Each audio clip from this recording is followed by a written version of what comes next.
We are at New City Brewery in Easthampton, and this is actually the back room of the brewery. Where the magic happens. Yes, right Yes, by the vats. the perfect space to have the brewing of the vibe that is going to happen with this event where the Anbessa Orchestra is going to be performing. And welcome back Thank you. to New England. Thank you. We're so happy to be back. And last time was amazing. I think it was pretty full, and everybody just danced like from the beginning up to the end and wanted an encore, and it was great. Great crowd, nice atmosphere here, beautiful place. It is really interesting for me to see this proposal of what Anbessa Orchestra is. So, Ethiopian group honoring music from the 60s and 70s from Ethiopia by a band formed in Brooklyn, New York, Right. where Most of the most guys of the are guys are from Israel. exactly. Yeah.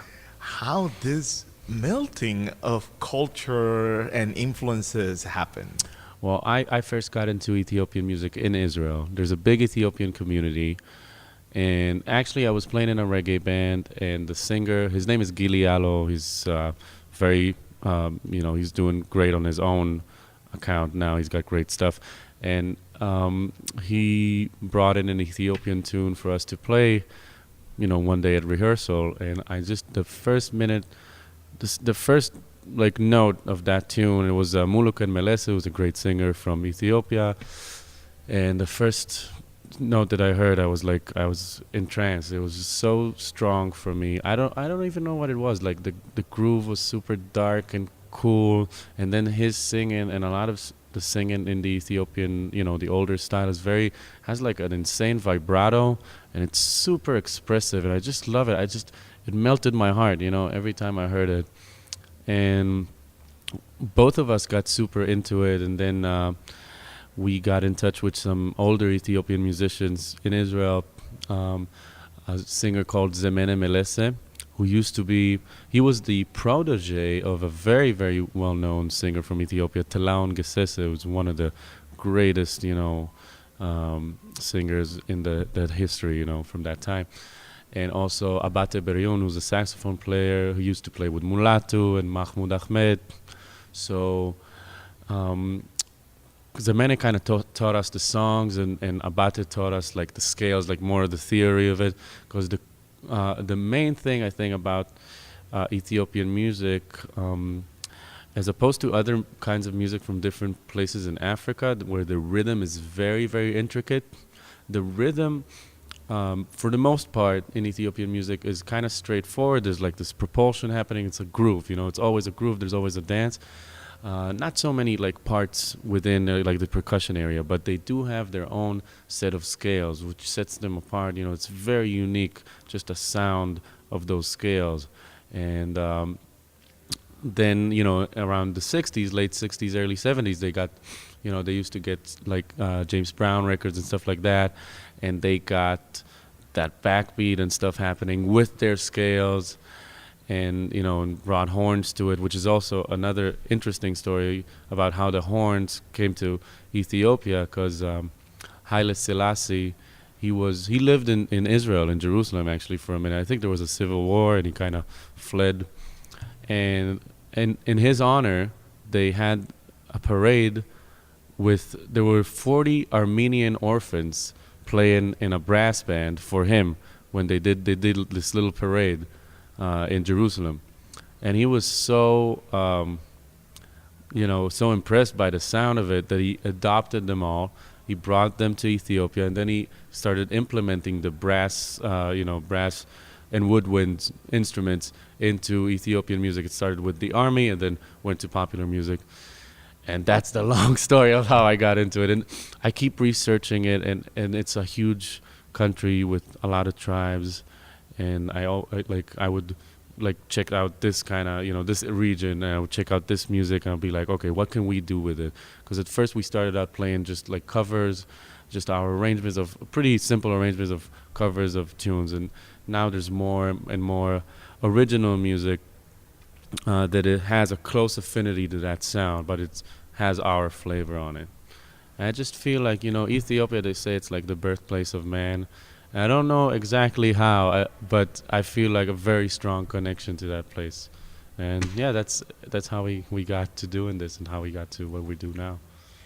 And listening to you explaining this history where very specific modes on the scales plus the rhythm being the root of everything in communication, being rhythm, the most native thing for every living being in this planet to feel and to express and to react. And also thinking about how the cultural mixing with the wind Oh instruments, yeah, yeah.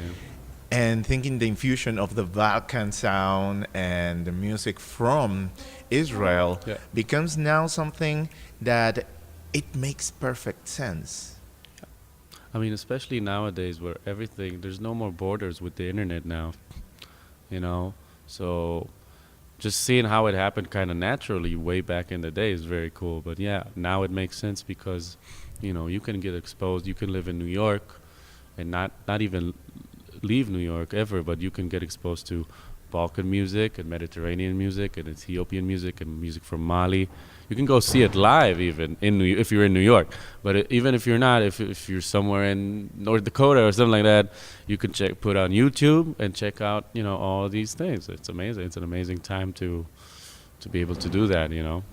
And actually, the opportunity, like right now, of having you here in New England performing and sharing the vibe of the music that you are bringing to the area for people that know about it, to people that are getting initiated and started on Right. listening and enjoying the vibe of your Ethio group.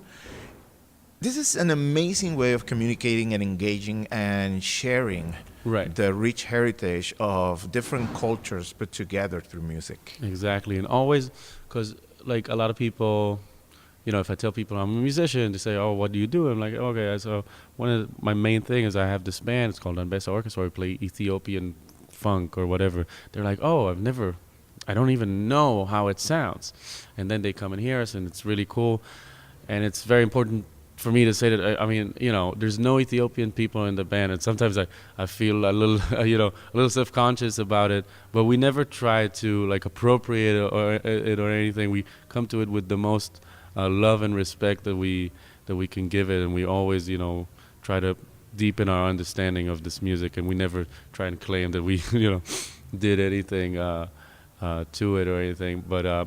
But it's a great gateway. Yeah, if people don't know it, they come and check us out, and then they get into like Mahmoud Ahmed or Telaon or Mulatu.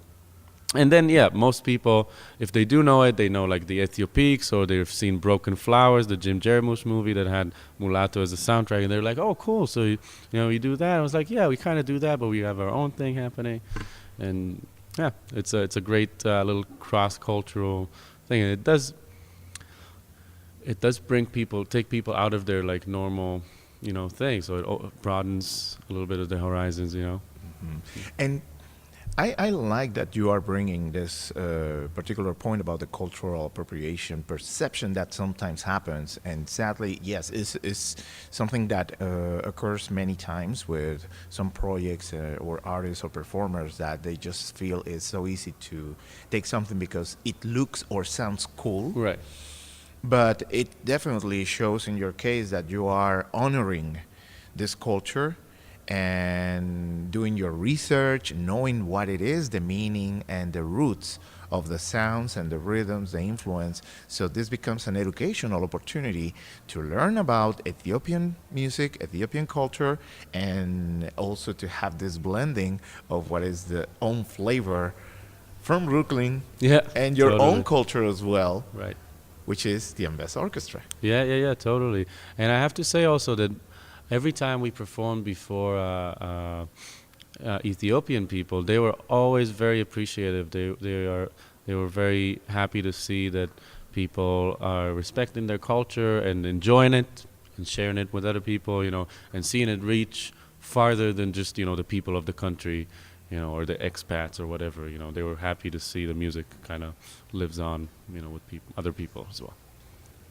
So the work of the band right now is also seeing more and more features and shows. You have 2 albums already released. We have one EP and one record that we put out last year, and then we are on Monday, this Monday actually, right after this little tour that we were doing, we're gonna go back to the studio, and now we're gonna do more like we're gonna do like 2 tracks this time, and then release it one by one, and then we'll do 2 more tracks, rather than make a whole album at this point, just because, well, I'm getting into like a little bit of a different way of writing also for the band, and we want to try some different way of recording. We did like everything we do is all analog, which is cool. Like the record was recorded, mixed, and mastered to tape, and everything was analog and one takes, for everybody together.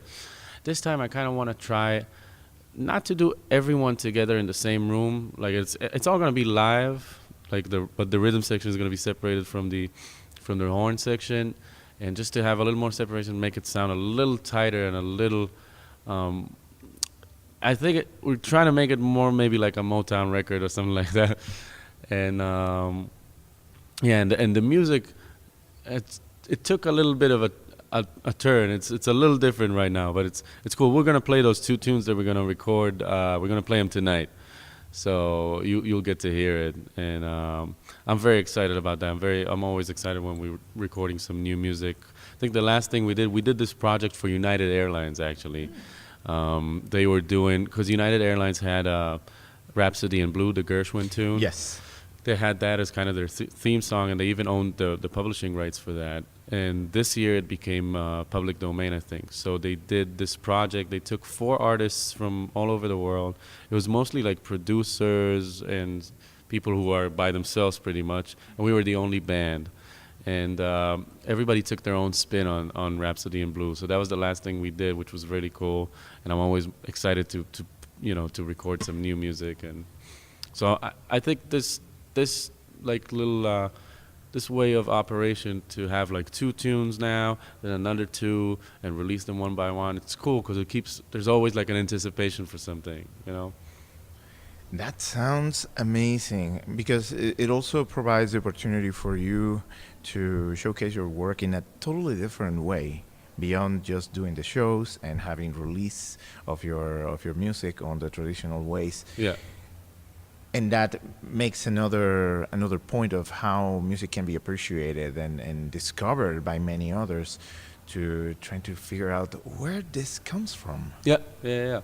And I think also, well, nowadays things are a little different. I mean, it's more like you put out this thing, or you put out a video, or you put out this thing, rather than a record. We are going to keep making records, and what I think will happen is we'll record probably 2 tunes now, and then another couple of months, another 2 tunes, until we have like 8, and then we'll put them all on vinyl, But we'll continue making records. But right now, I think this is really exciting to have like this continuity of new stuff happening, And also, we're going to incorporate some more. I have some singers in mind that we're going to do some projects with them. So I think the next couple of releases might be like, even though they're going to be, they won't be pressed on vinyl until we have all of them ready. But it's going to be kind of like a side A, side B. Like one was going to be with a singer and one's going to be instrumental. So that's going to be cool for us too. Yeah. Nice. So what will be your message for the people in New England, including musicians that are trying to get to learn more about this cultural blendings and infusions that you are proposing with your project as an Anbessa Orchestra? Well, if you're trying to learn more about Ethiopian music, you should check out the Ethiopic series. It's very well versed. It has like numerous volumes. And it has like, it would take like this singer and like kind of a greatest hits kind of thing, and then you can explore more on your own, but it's a very, very, very good standing point, to a start off point. I'm sorry. And it's always great to read up a little bit about the history. It's a very rich and interesting history with Ethiopia. It's the only African country that wasn't colonized ever, and they have like a Solomonic ancestry going up to King Solomon. That's what that's the story, at least, And, the world is open.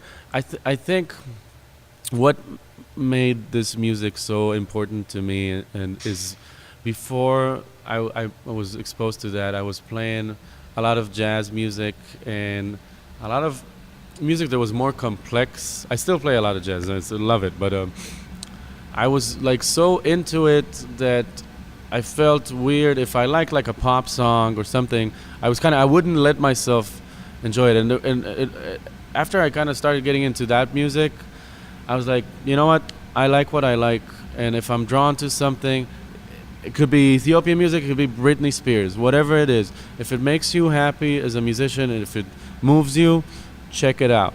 You know, it's all, there's no rights and wrongs, and always you got to do it, you know, with a full heart and intention. You know, don't do anything because you think it'll be cool. I mean, do something that you think we want your things to be cool, but don't do it just because, you know, you think it'll be cool and, you know, get a few views and stuff like that. It might work. I mean, it might work better. It might work for you way better than it works for me. But I just don't see it as something that has value. You know, it could be whatever it is, the simplest thing or the most complex thing, as long as you are really committed to it and feel it. You know, otherwise it won't mean a thing. You know. Yeah. What are the feelings that you have personally and as a band when you're performing? Well, the band is consisting of my very best friends, you know, and we've become very tight, you know, since starting this. And the interesting thing is that, yeah, most of us are from Israel, but most of us actually met in New York. So we came together through kind of the struggle and hardship of living in New York, and we know that, and I think that really brought us together. And whenever we play, it's really a joyous occasion, you know. We're just having fun, you know. We're at a point. So I live in LA now. I live in the West Coast because my wife is a musician and she has a job out there playing on a TV show. So I moved a year and a half ago, and I keep coming back every month and a half or 2 months. I keep coming back, and then we'll do like a little tour or recording or a project or something like that. So keep it going, but we can meet at the venue and just play on the downbeat, and everybody's got it down, you know, muscle memory, because we also played a lot over the years. We still play a lot, actually. For a band that the band leader is on the other side of the country, we still play a lot. And we used to play in New York. We play all the time when I still lived there a year and a half ago. So it's like so embedded in everybody. It's like it just feels so natural and great. Yeah, it's always a party. Yeah. Well, it's a pleasure having you here, coming Thank back, you. and It's great to be here. it's going to be an amazing way to actually welcome the new season, welcome the spring. Right, it's a the beautiful day. Yes. Yes, nice and warm. Yeah. Yeah, finally being able to enjoy beautiful weather, amazing music, the great vibe of what it means to bring cultures together. Yes. Which is also an important thing to do, especially in the times we are living Right now. Right. When people are kind of, you know, there's this whole xenophobia kind of thing happening, and people are, you know, are hesitant about, you know, immigrants and other cultures and whatever. You should know that when you open yourself out, I mean, you might be more exposed, but I mean, there's a lot of good out there, and you know, you should. It shows more strength to open yourself up and be ready to maybe get hurt or something like that. But to have the willingness to open yourself up and gather all the good that's coming, or help other people, you know. It's more of a character than just closing it and fencing yourself in, you know. Yeah. Well, wishing that you enjoy your performance Sure we will. here in New City Brewery in Easthampton, and thank you so much for being here. Thank you. All right.